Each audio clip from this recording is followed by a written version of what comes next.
March is Colorectal Cancer Awareness Month, and in today's Women's Care Wednesday, Dr. Donna Powell from Women's Care Florida is here to discuss the common disease and ways to treat and prevent it. Even just saying that right there, I hate that you say common because I feel like we are seeing it more. How common is this type of cancer in this part of the body? Actually, colon cancer is very common. It's actually the third most common cancer in both women and men, and believe it or not, the second cause of death from cancer. It seems like when you do hear people get that diagnosis, it's often late in the cancer. You always hear it's like stage 3, stage 4, things like that. With that said, does that talk about then how important screening is? I would guess that would be the case. Absolutely. You know, even though this cancer is so common, it's actually one of the most preventable cancers with regular screening. You say preventable. I mean, that kind of catches everybody's attention. Preventable. Why is that? Absolutely. The reason for that is because most cancers start out as a small growth called a polyp.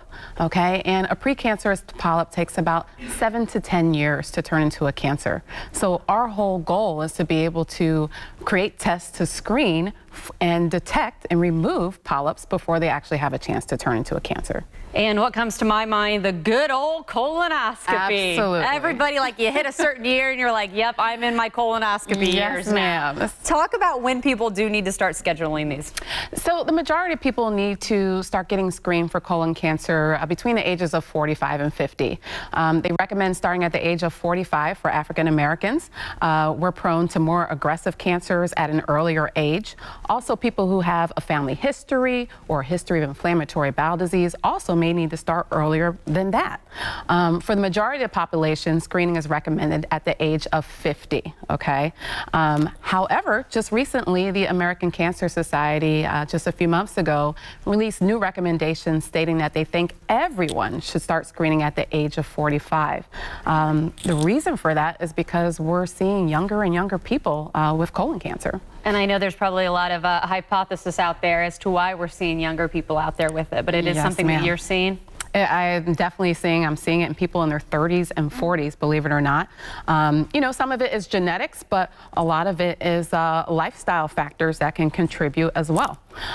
I'm curious. I actually know someone who's rather young and just got a diagnosis. What are some things that people should look for? What are some symptoms that they need to go ahead and, hey, I'm not 45 yet, but I still need to go ahead and schedule that colonoscopy because I know something's not right? What are some of those? Yes. So some of the symptoms, probably the most significant, is any changes in your stool or in your bowel movements. I tell people, instead of being a stargazer, you want to be a stool gazer. You want to know what's coming out of you. Okay? I love that line, by the way. Yes. So you want to look for any blood in the stool, any black tarry looking stool, any really thin stool like a pencil, or if you're one of these people who drink your coffee at 6 a.m. and you're in the bathroom shortly afterwards and you've been that way for the last 20 years and now all of a sudden you're constipated and you're only going about every 5 days, that's a significant change. So you're looking for any changes in your bowel movements, any abdominal pain, any weight loss when you're not trying. All of these things could be symptoms of something more serious going on. Perhaps someone at home sitting watching, you know, and you touched on genetics. Maybe they say, well, I don't have it in my family. I don't need to worry about it. What do you want to tell those people out there? So for those people, you know, the genetics has to start somewhere, okay? You may be the first person in your family to start this thing off, okay? And for the majority of people, there are no symptoms when you have polyps in the colon. Most of us don't experience symptoms until it's already too late, until that process has begun. So most people will tell me, I feel great, I'm normal, I'm regular. Why do I need a colonoscopy?